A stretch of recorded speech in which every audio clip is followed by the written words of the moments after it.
nous saluons dans le nom précieux et glorieux de notre Seigneur Jésus. Amen. Et nous croyons que le Seigneur est bon. Amen. La bonté du Seigneur est différente de notre bonté. Parce que nous, c'est lorsque quelqu'un te donne des bonbons, des biscuits, des chocolats, là tu dis, ah, il est bon, n'est-ce pas? Mais parfois, quand tu entends que la personne qui t'a donné des bonbons, des biscuits, va encore dire aux autres que je lui ai donné des bonbons et des biscuits, je te dis, ah, je le croyais bon, mais cependant je me suis trompé. Or, la bonté de Dieu se manifeste du fait qu'il nous a sauvés. Et il va placer le salut que dans la voie de la prédication. Voilà pourquoi il a dit que c'est par la prédication de la croix que nous sommes sauvés. Quiconque invoquera le nom du Seigneur sera sauvé. Mais comment peux-tu invoquer si tu n'as pas cru? Ce n'est pas un problème qu'on m'a parlé de Dieu. Mais il faut croire à Dieu. Comment peux-tu croire s'il n'y a personne pour prêcher la parole? Donc le salut passe par la prédication. Amen. Voilà pourquoi il faut veiller à ce que la prédication puisse être une prédication qui te donne le salut. Amen. Maintenant, c'est là où nous nous demandons que quand une prédication te donne des maisons, le mariage, les enfants, le travail, le séjour, mais ne te donne pas le salut, il faut fuir cette prédication. Amen. Est-ce que vous comprenez? Amen. Voilà pourquoi il faut bien écouter. Quand on prêche, on te dit que tu auras le séjour. Tu bouges la tête. Tu auras des maisons. Tu auras le travail. Tu auras réellement le mariage. Tu auras les enfants. Mais le royaume, s'il ne t'est pas annoncé, comprends que cet homme me distrait. Parce que ce discours, c'est un discours de politiciens. Est-ce que vous comprenez? Amen. Parce que le discours, c'est une prédication, vous le savez? Amen. À Athènes, les gens faisaient des discours. Paul aussi est venu. On a dit, venez, on va écouter ces discoureurs. Quelqu'un qui va donner les discours. Est-ce que vous comprenez? Et quand on lui a donné, il a donné les discours de Jésus. Amen. Écoutez, quand il a commencé à parler des hommes, ils étaient là, contents. Vous savez que Dieu a créé les hommes. Il a voulu que tous les hommes puissent venir dans le même sang. Que les hommes puissent habiter sur la terre. Les gens, oui, ça on comprend. Il parlait des hommes. Mais dès qu'il a touché que réellement le Seigneur ne peut pas être servi dans des choses faites de mains d'hommes, parce qu'il est mort, il est ressuscité. Bon, là, stop. Nous allons t'écouter un autre jour. Si tu veux parler aux hommes, parle-leur de leurs problèmes. Ils seront trop contents. Oh, Dieu connaît tes problèmes. Maintenant, Dieu qui connaît tes problèmes, moi je vis encore, je parle de tes mêmes problèmes. Tu ne vois pas que ce Dieu-là, hein? Moi, je dois venir te parler des choses concernant Dieu. Amen. Si tu es de la race de Job, tu auras la solution à tes problèmes. Amen. Parce que quand Job souffrait, vous n'avez pas encore souffert. Job souffrait dans sa chair. Même sa femme l'a abandonné dans sa souffrance. Est-ce que vous le savez? Parce que la femme a dit non, non, non, non, tu ne peux pas souffrir comme ça. Maudit Dieu et meurs. Parce que la situation de Job vaut mieux la mort que la vie de Job. Job regarde. Il comprend. Il dit, oh non, je comprends pourquoi Adam a dit, voici cette fois-ci, os de maison, chair de ma chair. Est-ce que vous comprenez? La femme, c'est la chair. Est-ce que vous comprenez? Or, la chair a été tirée de la terre. Voilà pourquoi la femme aime les choses de la terre. La femme, quand vous lui parlez de la terre, elle a la chair de poule. Elle se sent bien. Voilà pourquoi dans le couple, comme nous, les hommes, nous aimons les choses du ciel. Nous venons là-bas, le ciel, le ciel. La femme regarde. Quand est-ce que tu descendras sur la terre pour me parler des choses qui me concernent? Est-ce que vous comprenez? Il faut le comprendre. C'est comme ça que je me regarde. Cette femme exprime la pensée de la chair. Elle n'est pas la première. Vous savez que lorsque Abraham cherchait un enfant, Abraham était patient. Dieu m'a promis un enfant, j'aurai. Mais la femme, toujours la femme. La femme dit, mais cherchons l'enfant par tous les moyens. Cherchons l'enfant, allons-y par-ci, par-là. Pas d'enfant. Après, la femme dit, prends Agar, fais avec un enfant, ça sera mon enfant. C'était une bonne chose. Mais dès qu'Agar était enceinte, la chair s'est gonflée. Est-ce que vous comprenez?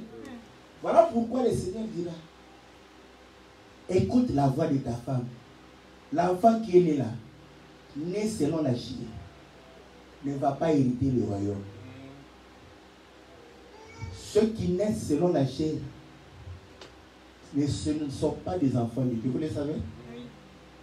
Nous sommes tous créatures de Dieu, mais nous ne sommes pas tous enfants de Dieu. Amen.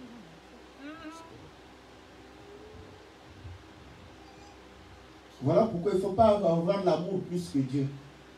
Oh non, vraiment, Dieu a créé les hommes et il va les détruire. Tu ne sais pas que Dieu s'est répandu à cause des hommes. Vous savez que Dieu ne se répand pas. N'est-ce pas? Mais à cause des hommes. Quand les hommes étaient réellement méchants, tournés vers le mal, Dieu s'est répandu. Je ne me répands d'avoir créé l'homme. Est-ce que vous comprenez? Et il va encore se répandir. Parce que rien n'est nouveau sur la terre. S'il s'est répandu une fois, il va se répandir encore. Vous ne savez pas quand il est. Je ne vous connais pas. C'est quoi? C'est toi qui nous as créés, mais tu nous dis que tu ne nous connais pas. C'est qu'il se répand. Je ne vous ai jamais connu. Est-ce que vous comprenez? Donc si tu te comportes, tu ne veux pas que ta vie soit conduite par le Seigneur, le Seigneur va aussi se repentir. Voilà pourquoi il a dit, celui qui niera le Fils de l'homme, il va le renier ici. Je vais aussi le renier. Je ne le connais pas. Oh non, mais c'est toi qui m'as créé. Mais tu ne sais pas que je chantais Alléluia à l'église de Dijon. Il dit, quelle église de Dijon? Je ne te connais pas. Pourquoi? Parce que toi, tu aimes te conduire toi-même. Dieu, c'est un Dieu jaloux. Est-ce que vous le savez?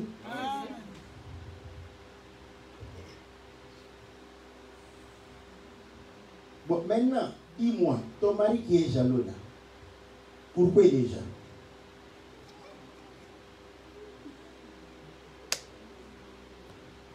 Le mari devient jaloux quand le mari comprend que je ne contrôle plus ma femme. C'est là où naît la jalousie. Un mari qui contrôle sa femme de A à Z, qui comprend ça, qui sait, même si je suis à 1000 km, il suffit d'un mot, elle va faire. Ce mari ne peut pas être jaloux. N'est-ce pas? Un mari jaloux, c'est non. Je crois que toutes les instructions que j'ai données, comme je ne suis pas là, elle fait ce qu'elle veut. La nature elle-même ne vous enseigne peut-être pas. Si un homme est jaloux parce que tu fais ce que tu veux, à combien plus forte raison Dieu? Parce que c'est un Dieu jaloux. Ce n'est pas moi, je n'ai pas inventé cette écriture. Dieu est jaloux. Il n'aime pas que nous puissions nous conduire nous-mêmes. Quand tu te conduis toi-même, tu te dis, est-ce que j'ai péché? Je n'ai pas péché. J'ai fait ce qui me plaît. N'est-ce pas? Est-ce que c'est un péché? J'ai préparé le pour nous. Est-ce que c'est un problème? N'est-ce pas?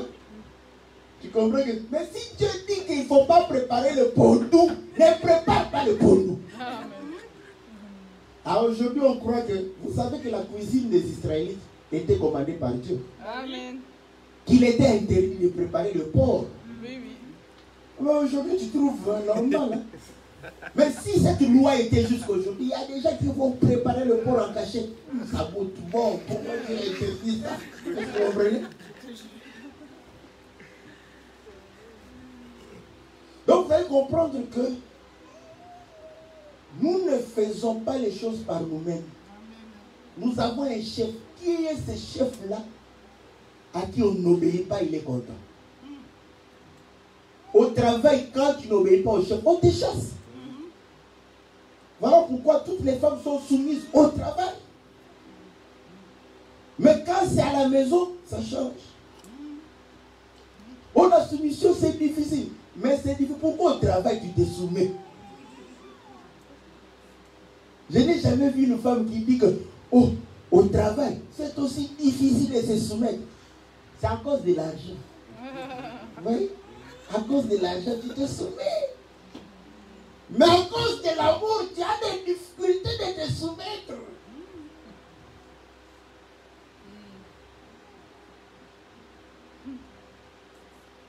Donc comprenez une chose.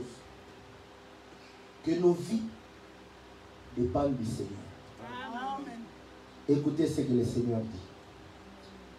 Dans Matthieu, chapitre 21. Matthieu, chapitre 21. Au verset 28. Que vous en semble? Un homme avait 2 fils. Et s'adressant au premier, il dit, mon enfant, va travailler aujourd'hui dans ma vigne. Il répondit, je ne veux pas. Ensuite, il se repentit et il alla. S'adressant à l'autre, il dit la même chose. Et ce fils répondit, je veux bien, Seigneur, et il n'alla pas. Lequel des deux a fait la volonté du Père? Il répondit, le premier, et Jésus leur dit, je vous le dis en vérité, les publicains et les prostituées vous dévanceront dans le royaume de Dieu. Car Jean est venu à vous dans la voie de la justice et vous n'avez pas cru en lui. Mais les publicains et les prostituées ont cru en lui. Et vous qui avez vu cela, vous ne vous êtes pas ensuite repentis pour croire en lui. Amen. Amen. Que le Seigneur bénisse la lecture de sa parole. Amen.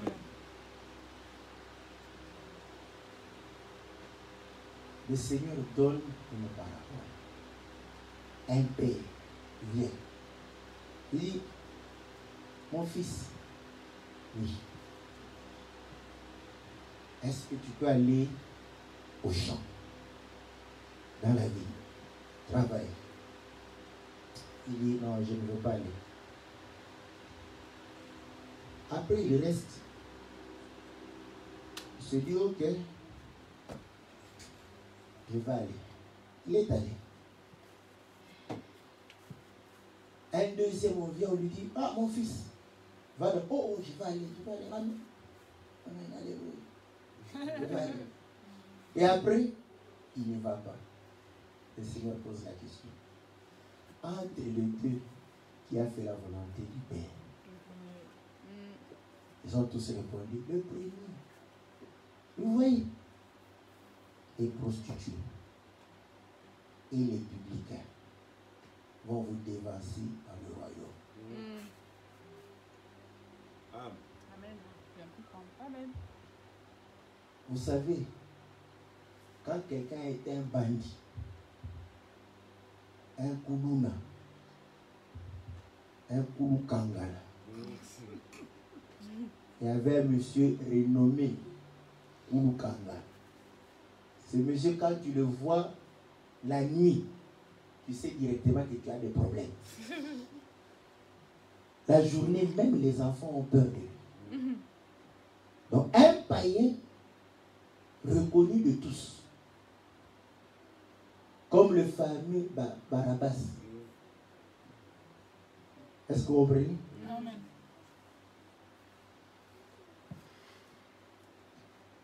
Ceux-là, ils savent qu'ils mènent une mauvaise vie. Une prostituée qui se met le long du chemin, elle sait que cette vie, si ça ne dépendait que de moi, je n'allais pas la vivre. Celle-là, quand on lui apporte la parole, elle peut facilement comprendre son état. Voilà pourquoi le Seigneur dit, voyez-vous, quand la parole vient, alléluia, alléluia, alléluia, parle, amen, amen, amen, amen, amen, amen. Tout ça, je vous dis, pour moi et pour la parole. C'est comme si vous êtes dans un marché de Gambela, où les gens crient. C'est le bruit du marché. Est-ce que vous comprenez? Le Seigneur démontre que faire la volonté du Père, ce n'est pas le fait de voir oui. C'est ça. C'est ça la chose. Amen. Alléluia. C'est pas ça. Parce que celui-là a dit amen. Il a dit oui. Mais après, l'amen est resté parole. Et cette parole s'est envolée. Mais l'autre a dit non. Je ne veux pas. Parce que je vais vous dire pourquoi il a dit non. Parce que c'était un homme charnel. La chair ne peut pas dire oui à la parole. Est-ce que vous le savez? Amen.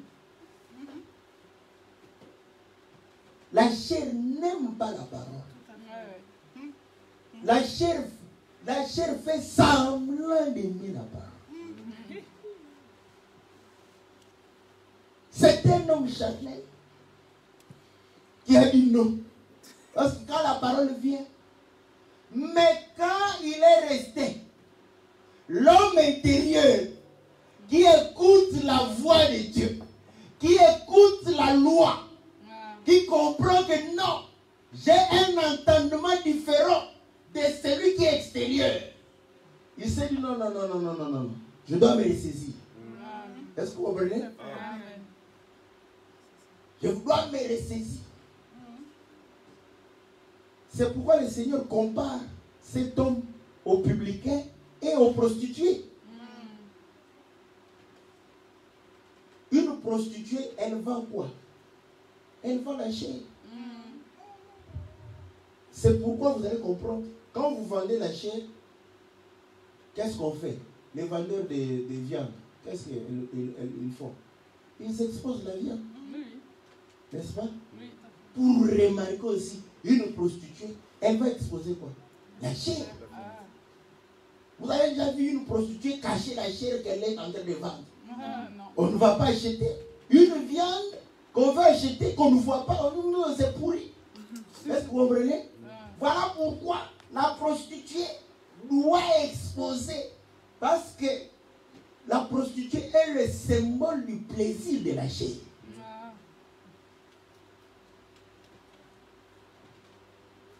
Même si, bon, Parfois, d'autres vendent comme chez nous au Gambela là-bas. On expose la chaîne, les mouches viennent dessus. N'est-ce pas? Hein? Certains vendent comme ça.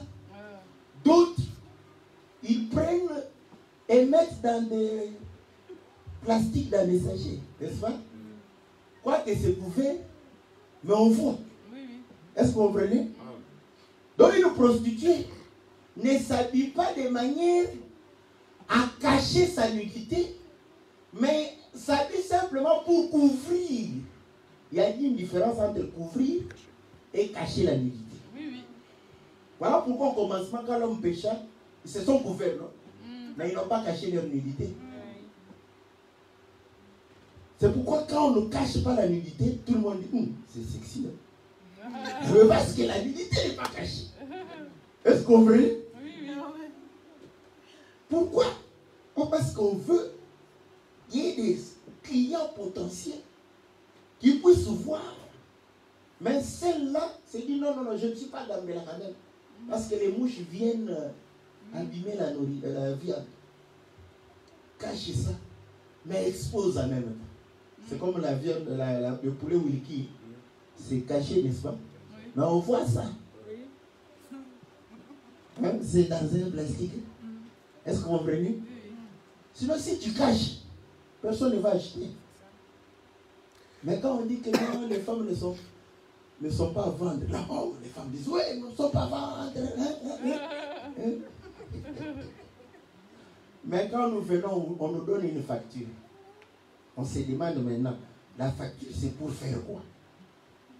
Quand on te donne la facture, c'est pour acheter. N'est-ce pas? Dieu soit loué. Parce qu'une bonne femme doit être achetée.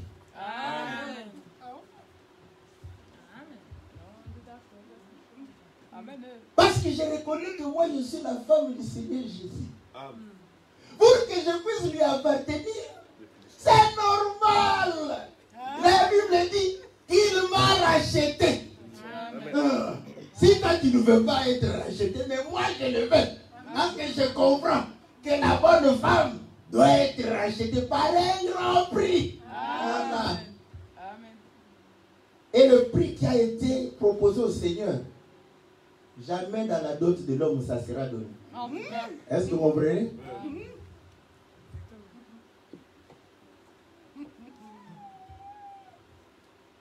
Donc nous comprenons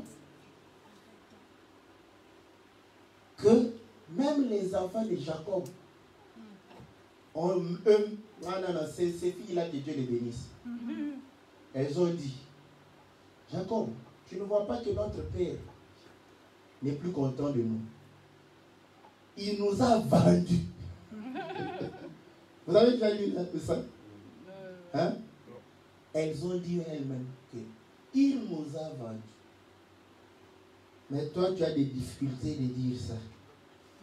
C'est pourquoi quand tu arrives dans le mariage, là, l'enseignement qui te passe à la tête, c'est l'égalité entre l'homme et la femme.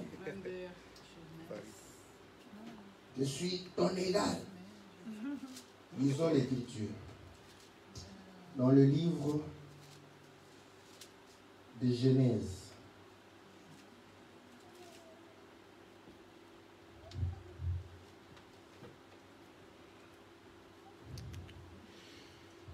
Genèse chapitre 31. Au verset 14. Rachel et Léa répondirent et lui dirent, avons-nous encore une part et un héritage dans la maison de notre Père? Alléluia. Ne sommes-nous pas regardés par lui comme des étrangers, puisqu'il nous a vendus et il a mangé notre argent?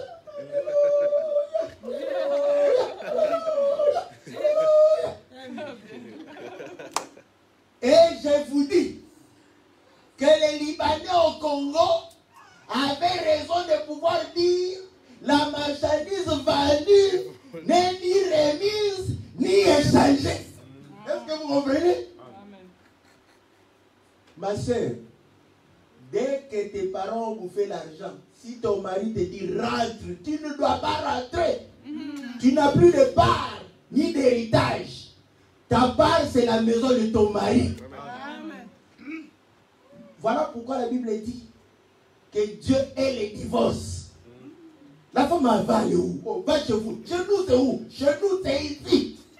Est-ce que vous comprenez? Ça, ce sont de bonnes choses. Pourquoi? Parce que vous allez comprendre que nous, comme étant la femme, nous sommes nés de la chair, de la terre, n'est-ce pas? Et le Seigneur est venu chercher une femme. Et c'était nous, cette femme-là. Amen. Voilà pourquoi, en Israël, la femme n'héritait pas. C'était une bonne chose. Parce que si la femme hérite de son père, même dans le mariage, il va commencer à penser à l'héritage. On ne donne pas à la femme l'héritage. C'est pour que les choses de Dieu puissent s'accomplir. Est-ce que vous comprenez? Amen. Voilà pourquoi nous n'avons ni part ni héritage dans le monde. Amen. Et le Seigneur dit, ils sont dans le monde, mais ils ne sont pas du monde. Amen. Parce qu'ils n'ont pas d'héritage là-bas. Amen. Ce sont des femmes que moi j'ai rachetées. Une fois que nous avons été rachetés, c'est pour toujours. Amen. Est-ce que vous comprenez? Amen. Voilà pourquoi, lorsqu'Israël sortait de l'Égypte, le Seigneur a dit, vous ne rentrerez plus en Égypte, car Israël est né en Égypte. Amen. Est-ce que vous comprenez? Mais quand tu as les yeux humains, tu vas dire, oh, Dieu est juste. Dieu n'aime pas les femmes. Dieu aime les femmes. S'il y a une personne qui aime les femmes, c'est Dieu. C'est toi qui n'aimes pas les femmes. Voilà pourquoi tu épouses une femme, tu la chasses. Mais si Dieu t'épouse, il ne te chassera jamais tant que tu es sa femme. Amen. À moins que tu ne sois pas sa femme, comme vous savez que les Africains nous sont très éveillés, élevés comme ça. Je viens chez moi, chez toi où on n'a rien donné. Et tu viens et tu habites.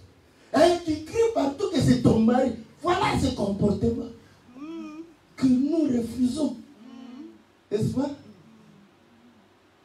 Et les Européens ont adopté cela. Ils ont créé ce qu'on appelle chez vous Pax, n'est-ce pas? Parce qu'ils ont compris. Chez nous en Afrique, quand un homme vit avec une femme, c'est sa femme. Voilà pourquoi on demande toujours, est-ce que les parents t'ont donné? Oh non, les parents ne m'ont pas donné, mais bon, elle-même, elle est venue. Donc voilà. Si tu viens comme ça dans les choses de Dieu, Dieu va te chasser parce qu'il ne t'a pas acheté. Il va commencer à contrôler. Oh, mais ça, je n'ai pas acheté ça. Parce qu'il n'est pas un voleur. Est-ce que vous comprenez? Il va remettre. Oh, ça, je n'ai pas acheté. Allez, remettez. Reprenez votre marchandise. D'ailleurs, ça me cause trop de problèmes à la maison. Est-ce que vous comprenez? Amen. Donc, l'homme charnel, c'est un homme qui refuse de suivre la parole. Voilà pourquoi la Bible dit que les désirs de la chair sont contraires aux désirs de l'esprit. C'est pourquoi je te dis, si quelque chose selon la chair te plaît, comprends que le péché est prêt. Quand tu dis, oh, ça me plaît beaucoup, ça me plaît. Comprends que tu as la frontière. D'ici, tu vas pécher. Est-ce que vous comprenez? Je prends. Les vêtements, c'est bien, non? Oui, oui. Mais si ça commence à te faire plaisir, après quand tu portes, tu vois simplement, c'est un esprit. Toi, tu crois que tu as porté seulement un habit. Quand tu portes comme ça, directement, aussi, comment? Est-ce que vous comprenez? Tu ne comprends pas comment tu as changé de démarche. C'est le plaisir de la chair. Parce qu'un habit que tu n'aimes pas de cette manière ne te donne pas cette démarche. Est-ce que vous comprenez?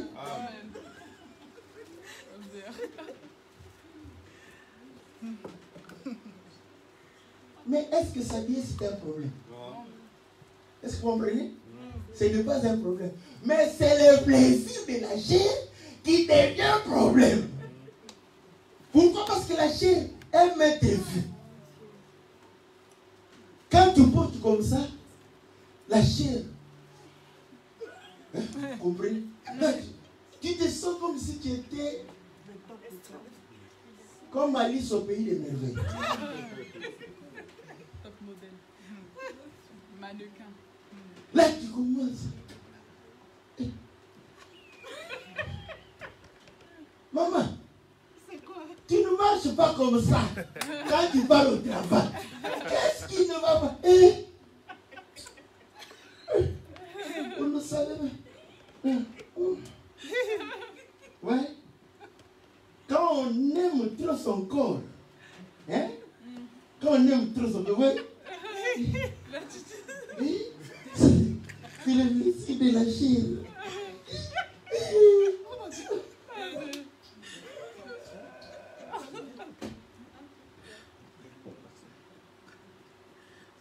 Voilà pourquoi les belles femmes et les beaux gosses, des prostituées, des impudiques. Amen. Vous comprenez que c'est simple à comprendre. Amen. C'est pourquoi que moi, quand un frère, il s'est dit, il est tout le temps. Oh frère, j'avais commencé à être surveillé. Est-ce qu'un frère ne peut pas trop donner de l'importance à la chair? Même une soeur, être belle, c'est une bonne chose. N'est-ce pas? Mais ça doit être pour le plaisir du Seigneur. Amen.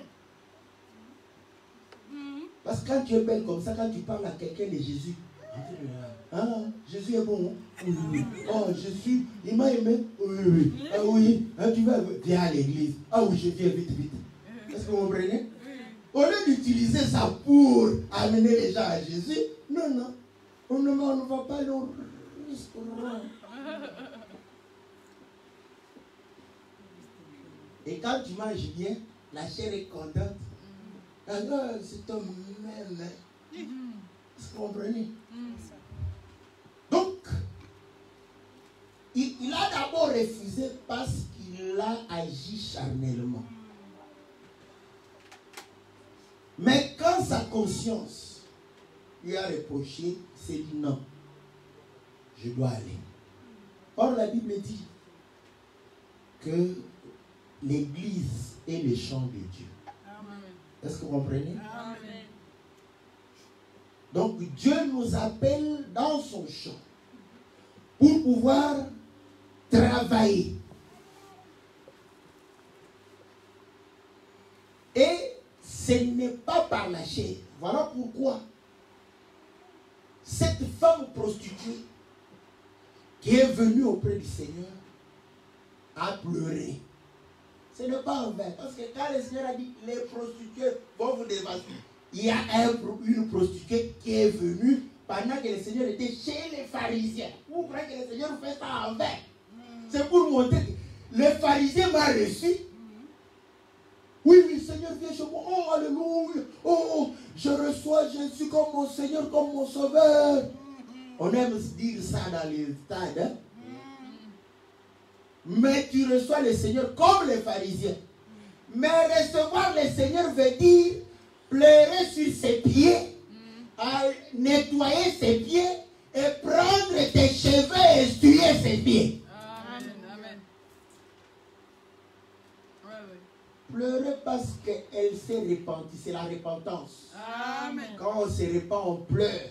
On se dit, mais pourquoi tant d'années je me suis comporté de la sorte? Pourquoi tant d'années je me suis laissé emporter par des jeunes hommes qui ont profité de ma chair, de mon corps? Quand tu veux parler du mariage, non, on ne pense pas encore au mariage. Est-ce qu'on se marie comme ça? Et tu veux qu'on se marie comment?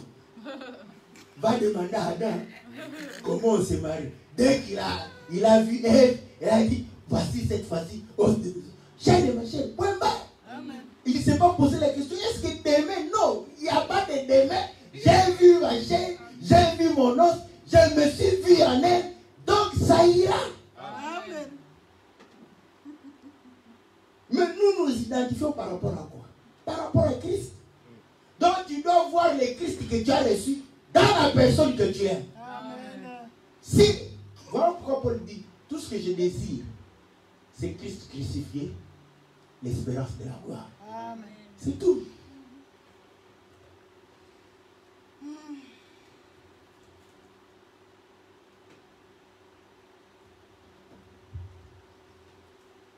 Donc nous comprenons une chose. Que le Seigneur nous appelle. Mais pour que nous puissions entrer, la porte, c'est la porte de la repentance. Amen. Voilà pourquoi il a dit, je suis la porte des brebis. Amen. Amen. Ils vont entrer et sortir. Maintenant, quand quelqu'un entre ici, il sort, il est où? Dehors. Oui. Donc, ce n'est pas cette porte-là. Amen. Parce que si tu entres, tu sors, tu seras en dehors de Christ. Mais quelle est cette porte-là? Nous allons en Égypte. Ils étaient dans la maison d'Égypte. Mais il faut sortir de l'Égypte. On sort par la porte. Voilà pourquoi le Seigneur a voulu qu'ils aillent devant la mer Rouge. Amen. Et il va créer une porte. Est-ce que vous comprenez? Amen. Dont l'entrée est différente de la sortie. Amen. Et les tunnels sont réellement l'image correcte de cette porte-là. Est-ce que vous comprenez? Quand une porte est en forme de tunnel, vous entrez par là, vous sortez de l'autre côté. Est-ce que vous comprenez? Voilà, c'est ça le Seigneur. Et c'est comme ça que vous allez comprendre que le baptême, quand on entre dans la maison de quelqu'un, on doit se laver. Est-ce que vous comprenez? C'est pourquoi c'est par le baptême. Vous entrez, est-ce que vous comprenez? Vous sortez de l'autre côté. C'est que là d'où vous venez, vous ne rentrerez plus. Amen. Et de l'autre côté, qui nourrit, c'est le Seigneur. Amen. Parce que le Père descend du ciel. Amen. Est-ce que vous comprenez? Amen. C'est pourquoi, quand ils étaient touchés, ils ont posé la question. Que répentez-vous? Répentez-vous. Et après, il faut le lavage. Voilà pourquoi ce sont les larmes de ses yeux qui devraient laver. Mais c'est curieux, au lieu de laver ses péchés, ça lave les pieds du Seigneur. Mais écoutez maintenant ce que le Seigneur dit. Il envoie ses disciples. Il dit, allez-y, prêchez la parole. Là où ils vont refuser de vous recevoir, sortez. Prenez maintenant vos pieds, secouez vos pieds. Et qu'est-ce qui va rester? La poussière. Cette poussière, sont leurs péchés. Est-ce que vous comprenez? Parce que le Seigneur est venu du ciel, il était propre. Quand il est descendu sur terre, là, comment commencé à marcher, il a porté nos péchés sur ses pieds. Est-ce que vous comprenez? Donc, quand nous nous repentons, est-ce que vous comprenez? Nous lavons de nos péchés. Voilà pourquoi cette femme a lavé les pieds du Seigneur avec ses larmes. Maintenant, elle prend ses cheveux, elle essuie les pieds du Seigneur. Oh, regardez, toi, avec tes cheveux là, qu'est-ce que vous croyez? Vous savez, vraiment, la France est en train de prendre la vie. Qu'est-ce qu'il y a avec tes cheveux? Maintenant, la France, vraiment, quand on était quand même en Afrique, on était, est-ce que vous comprenez? On est, oh là là là, dis 2 mots, voilà, 3 mots. Vraiment, est-ce que vous comprenez? Les femmes aiment leurs cheveux. Parce que la chevelure lui a été donnée comme gloire. Amen. Tu dois prendre ta gloire, ce qui fait la gloire. Je suis une femme de Tchatans, une femme éveillée. Je suis une femme de mouvement. Je suis une femme de coopération. Ça te fait ta gloire au pied de Jésus. Amen. Amen. Alléluia. Est-ce que vous comprenez? Amen. Tu prends ta beauté. Parce que ta beauté fait aussi la gloire. Au lieu de te promener comme ça, tu prends ça. Tu te prosternes avec ta beauté au pied de Jésus. Amen. Est-ce que vous comprenez? Amen. C'est prendre la gloire de la chair et soumettre ça à la parole du Seigneur. Amen. Voilà pourquoi tu seras capable de résister à la chair. Comprendre que c'est une vanité. La femme qui sera louée, ce n'est pas celle qui est belle, mais c'est celle qui craint Dieu. Amen. Est-ce que vous comprenez? Amen. Amen. Parce que la beauté de la femme, c'est une beauté spéciale. Est-ce que vous le savez? Un homme, tu peux être beau, mais il faut faire trop de gymnastique, de gesticulations pour qu'on te regarde. Mais une femme, il suffit d'être belle. Là, nous commençons à te regarder comme ça. Pour ne pas que tu comprennes qu'on te regarde. Est-ce que vous comprenez?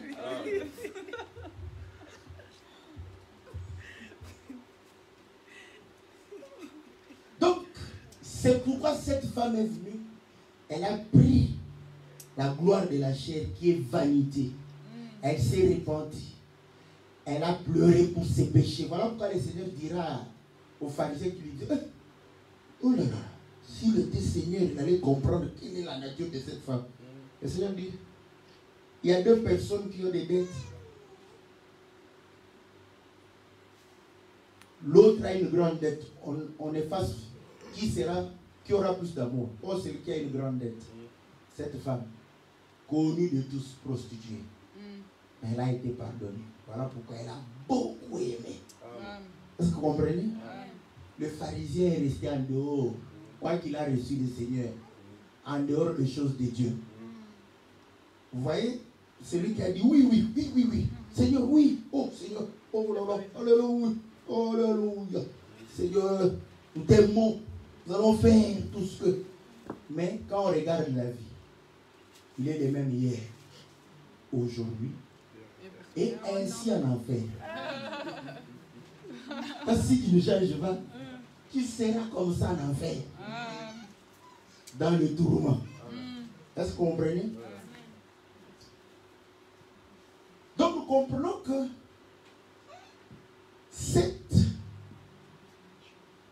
cet enfant va dire oui, non pas avec les lèvres, mais dire oui avec sa vie.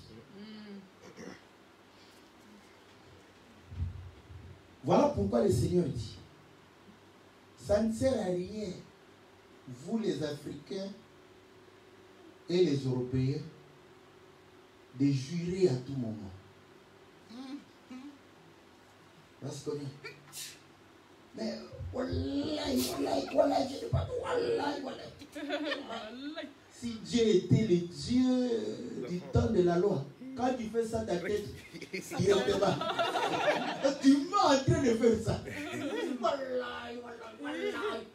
Mais en train de mentir. Et les blancs sont comme ça, et ils mentent. Je jure de dire la vérité, rien que la vérité. Ils vous regardent avec droit aux yeux. Mais quand ils ouvrent la bouche, en train de vous mentir.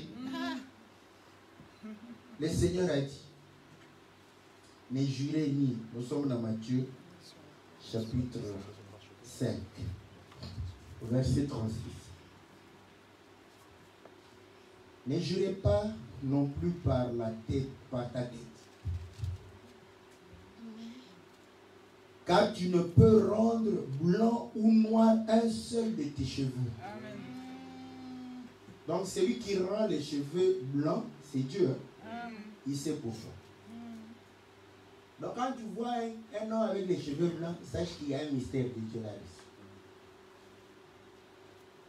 Quand tu vois les jeunes avec les cheveux noirs, comprends aussi qu'il y a le mystère de Dieu sur leur tête.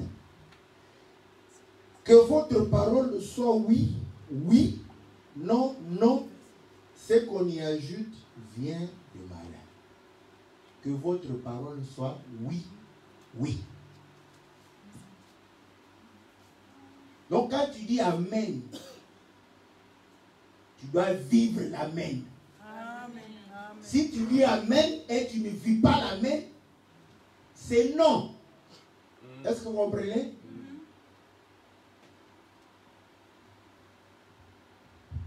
Or, vous allez comprendre que dès que vous vous êtes dit, Seigneur, je me suis engagé de te suivre, je me suis engagé de pouvoir réellement vivre ta parole, tu as vendu ta liberté. Est-ce que tu le sais? Amen. Tu n'es plus libre. Ou comment maintenant les choses deviennent difficiles? Oui, il fallait bien avant. Voilà pourquoi l'écriture dit, vous voyez les gens, oh non, Dieu laisse le libre arbitre. Dieu ne laisse pas le libre arbitre. Il te dit, voilà maintenant, avant que tu entres dans ces choses, je te mets le bien et le mal. Choisis. Dès que tu choisis, tu n'es plus libre. Si tu choisis le mal, tu deviens esclave du péché et des démons et des sorciers. Voilà pourquoi quand quelqu'un va chez un féticheur pour pouvoir avoir les enfants, le travail, il va se vendre, il n'est plus libre. Parce que les gens croient que j'y vais, je peux en sortir. Non, on ne sortira plus. À moins que Dieu te fasse grâce, qu'il vienne te chercher là où tu es. Sinon, tu vas y rester. Est-ce que vous comprenez? Mais dans les choses de Dieu, tu crois que toi, tu es libre. Donc, dès que tu as dit oui, c'est fini, que ton oui soit oui. Et dès que tu as dit oui comme ça, tu deviens oui-vie. Est-ce que vous connaissez les oui-vie? Elles disent oui à tout le monde. On vient là-bas. Toi, je t'aime, oui. L'autre vient. Oh, moi aussi, je t'aime, oui. Oh, oui, oui. Oui. Est-ce que vous comprenez? Mais nous, quand nous sommes dans la parole, nous devons dire oui à toute la parole de Dieu.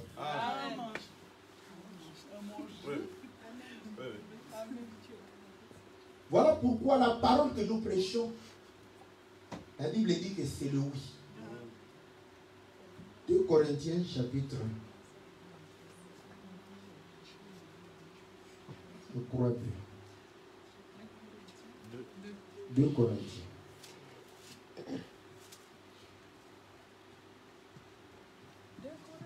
2 Corinthiens chapitre 1 plutôt. Au verset 18. Aussi vrai que Dieu est fidèle, la parole que nous vous avons adressée n'a pas été oui et non. Car le Fils de Dieu Jésus-Christ, qui a été prêché par nous au milieu de vous, par moi, par Sylvain, par Timothée, n'a pas été oui et non, mais c'est oui qui a été en lui. Car pour ce qui concerne toutes les promesses de Dieu, c'est en lui qu'est le oui. Oh, Dieu m'a promis, tu as promis qu'il n'y aura pas de femmes stériles. Mais c'est en lui qui est le oui. Tu es en dehors de la parole, tu fais. Dieu ne te promet rien du tout. Dieu n'a rien promis aux hommes. Est-ce que vous le savez? D'ailleurs, la Bible dit que les promesses ont été faites à Abraham et à sa postérité, pas aux postérités.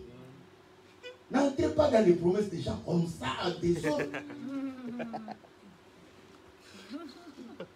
Mais dans les familles ici, on peut t'amener en justice. Tu viens comme ça, non.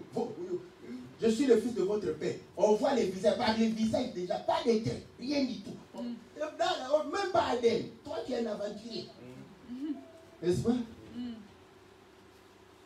Donc, c'est en Christ Jésus que le oui de toutes les promesses.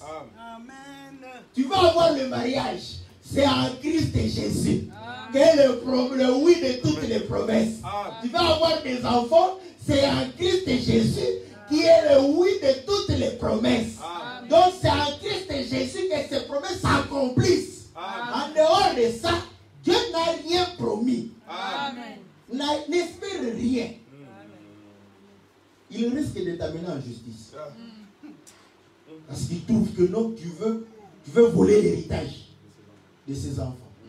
C'est en Christ Jésus. Et le oui. Amen. Et la Bible dit, C'est pourquoi en lui, que le oui, c'est pourquoi encore l'amen par lui est prononcé pour nous à la gloire de Dieu. Est-ce que vous comprenez? Amen. Mais toi, tu es en Christ Jésus. Maintenant, tu mens. Dis-moi, est-ce que Christ a menti? Non. Maintenant, est-ce que tu es en Christ Jésus? Le problème qu'il y a, nous nous encourageons. Ce n'est pas le fait de venir ici qu'on est en Christ. Jésus, ce n'est pas ce bâtiment. Oui, oui, tout à fait. C'est sa parole. Amen. C'est ça. Donc, quand tu es dans la parole, tu dois agir selon la parole. Amen. Mais tu ne veux pas agir selon la parole. Mais tu veux que les choses de la parole te soient accordées. Après, tu réclames encore. Oh, on ne voit pas l'accomplissement des promesses de Dieu. Mais tu es en dehors de la promesse de Dieu. Tu veux qu'on voie l'accomplissement comment? Il faut être en Christ Jésus pour voir l'accomplissement de ces choses. Amen. Amen. Et tu vas voir que ta vie va changer. Ta vie ne sera pas seulement spectacle. Parce que ta vie, c'est une vie personnelle. Tu as une relation entre toi et Dieu. Amen. Et toi-même, tu sauras que non, c'est Dieu ici est en train d'agir dans ma vie. Et quand tu as des problèmes avec Dieu, dis-lui de t'aider. Parce que ce n'est pas par la chair que nous servirons le Seigneur. Amen. Au nom de toi-même, tu dis, bon, j'ai décidé, je ne veux plus voler. Ok, c'est bon. On va voir. Au lieu de dire au Seigneur, Seigneur, je suis une voleuse qualifiée. Et j'ai réellement des techniques élevées pour le vol. Fais-moi grâce. Dieu va te faire grâce. Amen. Mais quand tu pries, non, Seigneur, je n'ai pas encore le séjour. Mais toi-même, tu sais que voleuse à outrance. Tu sais que querelleuse. Tout le monde te crée.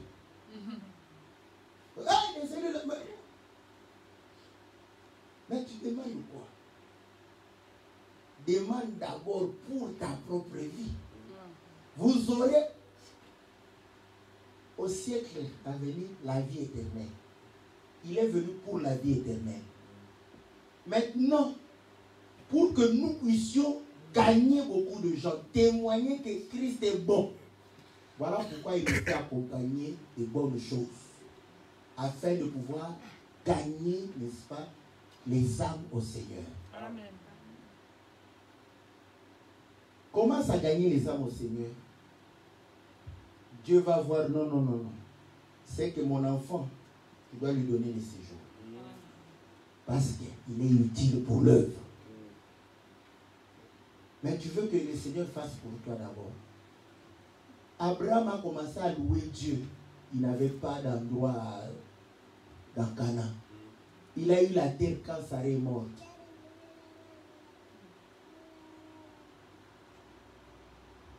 Il a fait 10 ans, 15 ans en train de pouvoir s'enterrer sur la terre promise. Mais il ne s'est pas préoccupé de ça.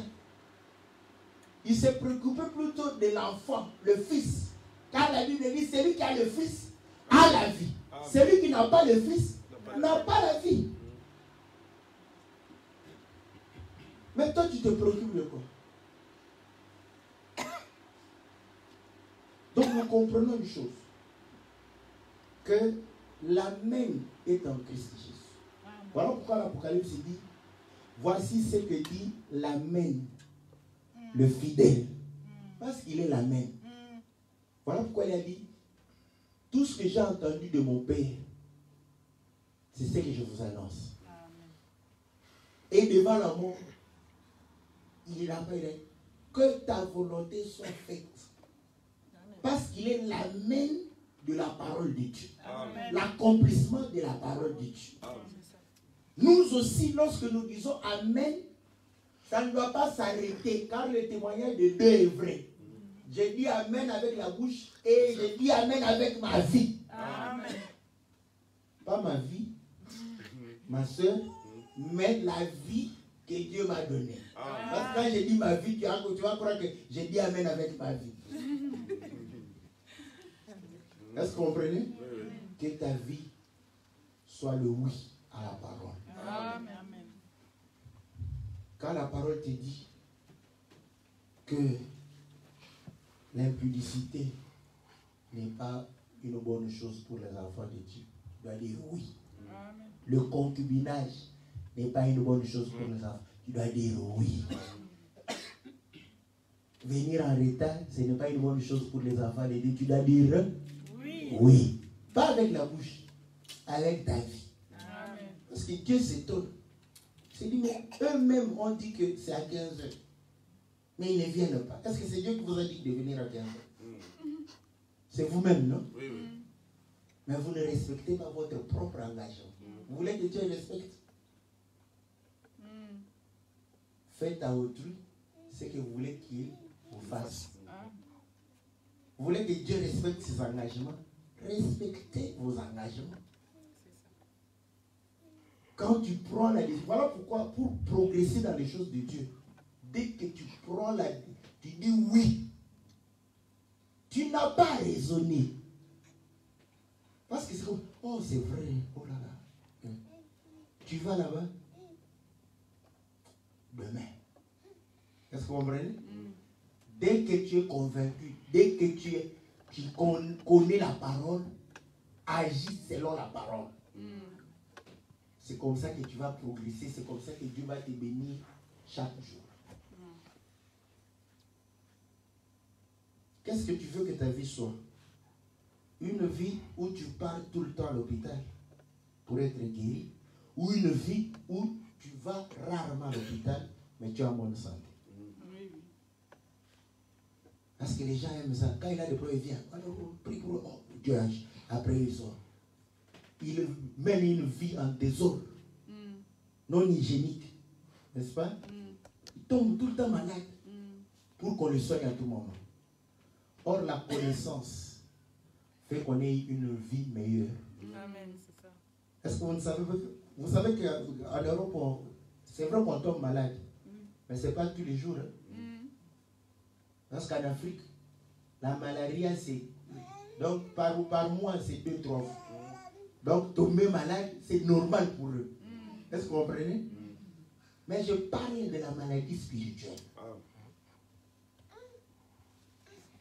Où tu choisis de pouvoir marcher sans conviction afin que tu aies des problèmes spirituels à tout moment, qu'on puisse les résoudre. Ou tu choisis de marcher avec le Seigneur pour que le Seigneur puisse te protéger contre les problèmes spirituels. C'est le choix de ta vie. Demandez à Élisée, Géasi qui se demandait, mais où sont? Il y a trop d'ennemis qui nous entourent. Il lui dit, si Dieu t'ouvrait les yeux pour voir ce qui nous garde, ceux-là allaient fuir d'eux-mêmes. Est-ce que vous comprenez? Où tu donnes ta vie au Seigneur, tu la donnes complètement afin que Dieu prenne en charge. Dieu est comme ça. Tant que tu n'as pas donné ta vie, il ne prend pas ça en charge. C'est sûr. Il te regarde comme ça. Mais toi-même, tu te dis, oh, non, Dieu me connaît. Hein? Tu chantes aussi. Il me connaît par mon nom, moi je connais. C'est faux. Le nom de Dieu, c'est sa parole. Amen. Quand tu vis la parole, c'est là où nous savons que tu connais Dieu. Celui qui pêche n'a point connu Dieu. Amen. Est-ce que vous voyez? Que Dieu nous aide à nous séparer du péché, à le connaître et à vivre. Ainsi, il prendra nos vies en charge. Que l'ennemi s'élève contre toi et que ce Dieu puisse t'abandonner. Là, je te dis, ne le prie plus. Parce qu'il est un faux Dieu. Mais si c'est le véritable Dieu, il va te dire comme à Pierre. Vous voyez? Pierre s'est endormi, il s'est réveillé. Le Seigneur a dit, aujourd'hui le diable Ouh.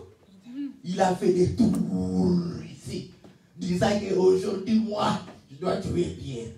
Le Seigneur a dit, oh là, j'ai prié pour toi. Amen. Il ronflait peut-être. Mais toi, quand tu dors,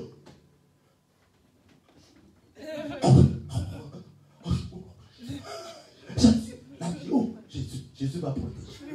Hein? Quand ça arrive, le Seigneur, ce n'est pas la première fois qu'on t'a attaqué.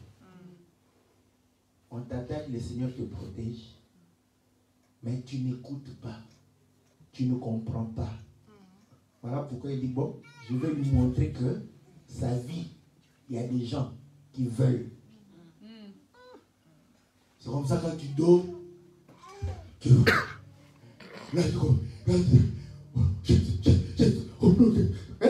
là, personne ne t'envoie de prier. Là, toi-même, tu sais que c'est la prière qui va me donner la force contre mes ennemis. Mais sache que même si tu ne les vois pas, même si tu ne les sens pas, que réellement dans la prière, tu es en train de vaincre tes ennemis. Amen. Dans la prière, tu es en train d'anéantir leur plan. Dans la prière, tu es en train d'anéantir les œuvres qu'ils sont en train de faire contre toi. Amen. Et ainsi, tu comprendras que Dieu fait de la prévention pour toi. Amen. Que Dieu bénisse chacun de nous dans le nom puissant. Amen.